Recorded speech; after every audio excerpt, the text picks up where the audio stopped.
Bonjour à tous et je passe par ce canal pour dire un grand merci à tous ceux qui suivent cette chaîne Africa March et tous ceux qui sont abonnés. Je vous dis un grand merci parce que c'est grâce à vous que nous créons des contenus, parfois des contenus même qui fâchent, mais c'est ça aussi l'Afrique. L'Afrique, c'est nous avec nos divergences, notre différence et parfois on n'est pas toujours obligé de s'entendre sur tout. Donc, les commentaires, les émissions que nous faisons ici n'ont pas pour objectif de blesser des gens, mais plutôt de donner une opinion sur des choses qui se passent en Afrique que nous pensons qu'on peut faire mieux. Et ce jour, je vais vous parler de ce qui se passe actuellement dans l'Alliance des États du Sahel. Comme vous savez, ils ont annoncé hier la mise en place dès le 29 janvier du passeport en commun, le passeport de l'Alliance des États du Sahel, c'est-à-dire le Niger, le Mali, le Burkina Faso. Bon, c'est tout à fait leur droit, mais moi, j'ai mes préoccupations. Et en tant qu'Africain, je sais qu'il y aura des gens qui viendront ici dire « Tu n'es pas du Mali, tu n'es pas du Burkina Faso, tu n'es pas du Niger, à quoi ça te regarde ?» Mais je pense qu'à un certain temps en Afrique, on a besoin d'être objectif. On a besoin d'être focalisé sur les vraies choses et ne pas être embrouillé par des pensées émotionnelles qui nous amènent hors sujet. Pour moi, je ne vois pas l'opportunité d'un passeport, un passeport AES. Je ne vois pas l'opportunité parce que je pense que l'Afrique vaut mieux. Déjà, ma première raison est que l'Union africaine est en train de se battre pour avoir un passeport de l'Union africaine. Ça veut dire qu'à partir du moment où ce passeport sera lancé, tout autre passeport n'aura plus de la valeur. Donc, ça veut dire que ce n'est pas une nécessité. Deuxième point, avoir un passeport en tant qu'un citoyen, ça ne t'ajoute rien. Ça ne t'enlève rien, bien sûr. Le plus-value n'est pas là. Surtout, sur un passeport on n'est pas sûr si ce passeport sera reconnu dans d'autres pays. Parce que le passeport est un document de voyage. Ça veut dire que tu as le passeport pour voyager. Si j'ai un passeport camerounais, il faut que le Niger accepte le passeport camerounais pour que ce passeport soit utile pour moi. Alors, si tu as donc un passeport de l'Alliance du Sahel, es-tu sûr que le Bénin va accepter le passeport? Es-tu sûr que la Côte d'Ivoire va accepter le passeport? Es-tu sûr que le Sénégal et même d'autres pays vont accepter ce passeport? C'est une question à poser. Parce que quand tu as le passeport, il est vrai, on est en train de parler de la libre circulation dans les États du Sahel. Mais les États du Sahel, c'est le Niger, c'est le Burkina Faso, c'est le Mali. Est-ce que les ressortissants de ces trois pays-là sont obligés de circuler que dans ces trois pays? Non. Ils peuvent circuler ailleurs. Mais si vous leur demandez d'avoir les passeports AES, est-ce que ce passeport sera reconnu? Par exemple, quand tu vas prendre le passeport AES, tu arrives au Nigeria. Est-ce que le Nigeria reconnaît, est-ce que les agents d'immigration vont reconnaître ce passeport? Je te dis non. Non et non. Je suis l'une des personnes qui critique souvent des militaires ici quand ils font des choses, mais quand ils font des choses bien. Si vous regardez sur cette chaîne, nous avons eu à publier des choses sur le capitaine Traoré parce que nous pensons que ce qu'il a fait, c'était bien. Quand il fait, c'est bien, on dit. Mais non, se lever un matin et dire on va mettre sur pied un passeport. Ça ne suffit pas pour résoudre le problème des Africaines.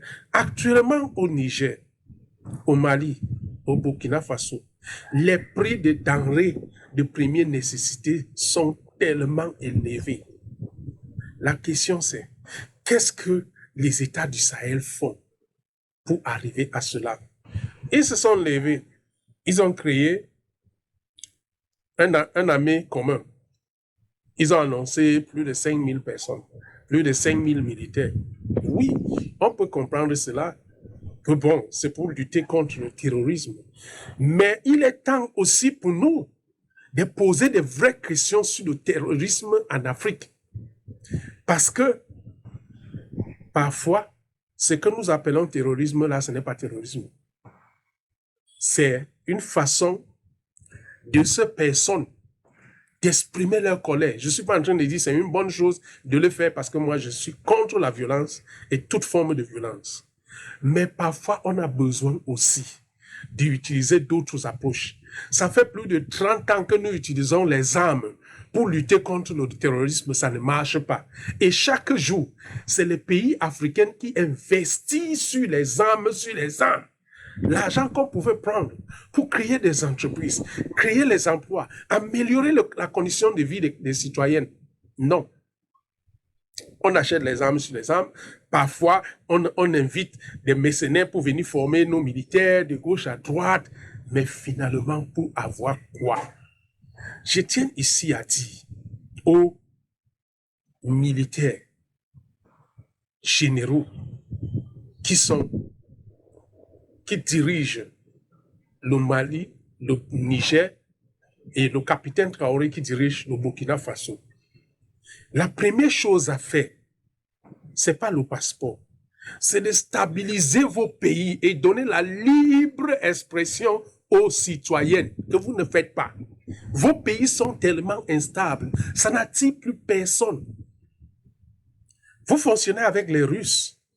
Vous pensez que les Russes aiment tellement vos pays, mais non. Avoir un passeport, on sait comment ça va se passer.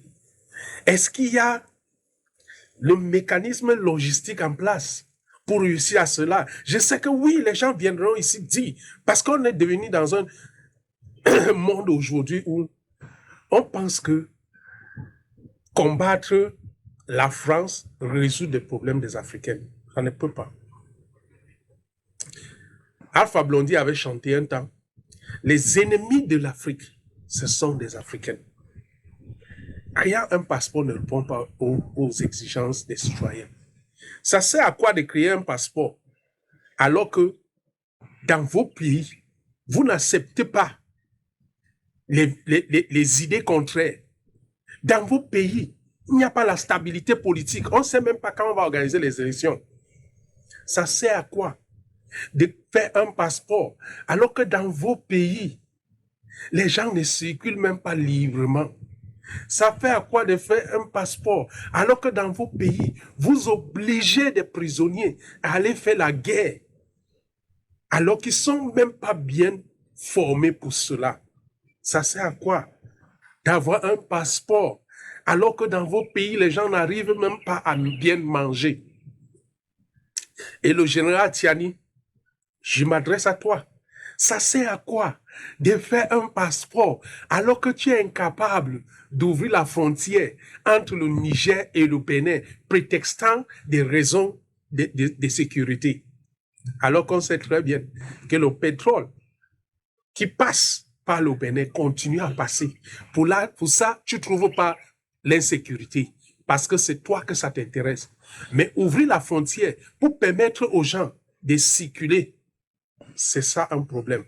Ça sert à quoi de créer un passeport? Aujourd'hui, tout le monde qui veut rester au pouvoir cherche à se débarrasser de ses vrais amis. J'ai compris que même le Togo aussi veut joindre à l'AES. Les gens ont applaudi, mais sauf que les gens ne savent pas que ce même Faure Gnassingbé que vous voulez célébrer aujourd'hui, c'est la France qui l'a mis là où il est. Au moment où Obasanjo voulait se lever pour que la Constitution soit respecté au Togo. À l'époque, Obasanjo était encore président du Nigeria. C'est la France qui a intervenu. Aujourd'hui, parce qu'il a modifié la constitution pour rester au pouvoir à vie, et comme la CEDEAO n'est pas pour cette vision, il commence maintenant à faire les yeux doux à l'AES. Continuez. Mais une chose est sûre, ce même peuple que vous dirigez, comme vous pensez là, ne sont pas dupes. Il y aura un temps, ils vont se lever pour vous demander des comptes. Et au cas où vous n'allez pas produire des comptes, au cas où vous serez incapable d'apporter des solutions, vous allez sauvegarder si on savait. Le passeport n'est pas une opportunité pour l'AES. Parce que l'AES a beaucoup plus de problèmes qu'avoir un passeport. Shalom.